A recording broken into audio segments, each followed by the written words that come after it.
You may have heard of Steven Pinker's new book, Enlightenment Now, which I haven't read yet, but if it's anything like his previous book, Better Angels of Our Nature, he argues that life is so much better now compared to our hunter-gatherer days because of Western Enlightenment values.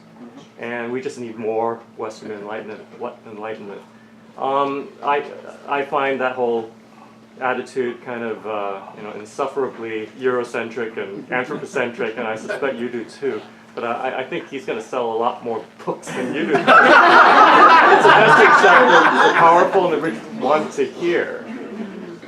Yes, I have this really interesting, complex set of feelings about Steven Pinker's work, because in some places I fundamentally disagree with him, and a lot of what he thinks about language, for example, I think is utterly wrong.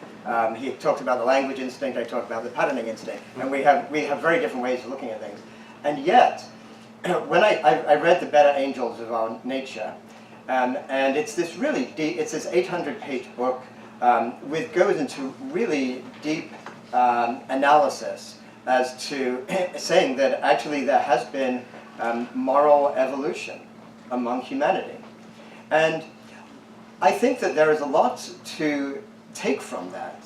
And I think some of the examples he gives they're so powerful. Like, for example, if you read like Samuel Pepys' diaries in the 17th century, this like urbane, high quality English gentleman, upstanding, and he writes about how, so he goes with his children on a stroll in London, and they stop to look at somebody being hanged, drawn, and quartered, just as a spectacle, and he goes, oh, that was kind of a sort of an interesting, fun kind of afternoon.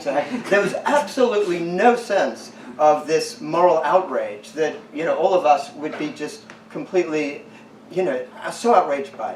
And there are so many examples of that I see a lot of truth to this sense that there has been a moral evolution in humanity. Where I disagree with him so fundamentally is one that he avoids so many other layers of looking at reality. So while we see this moral evolution, we also see this massive destruction of indigenous cultures. And we see, if you look at if you imagine a particular lineage of somebody who's indigenous to a particular place and trace that history back over the last few hundred years, you would not find this gradual improvement in the quality of that person's life. You'd find devastation, destruction, loss of meaning, loss of culture, loss of pretty much everything. And that same story around the world. You'd see this natural disaster of these extinctions that we're producing. So I see like a double-edged, complex story there. But I do think that we can actually gain hope from the underlying message that I get from that book, that through humans actually working together, actually relating together, we do build new norms for behavior from one generation to the next. So slavery, a couple of hundred years ago, was viewed as that's the way the world economy works. Now, of course, even the worst people don't actually stand up and argue for slavery.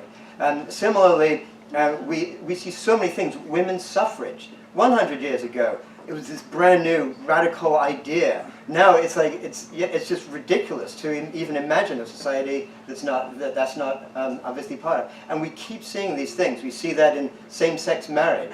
We may be seeing it in the #MeToo movement right now.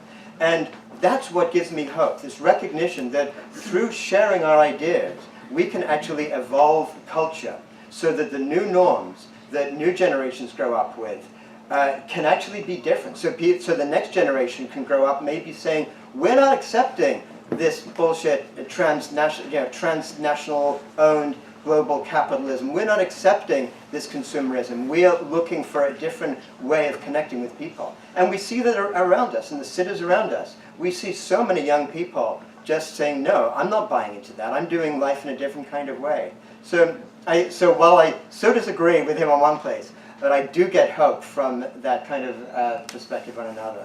So thank you.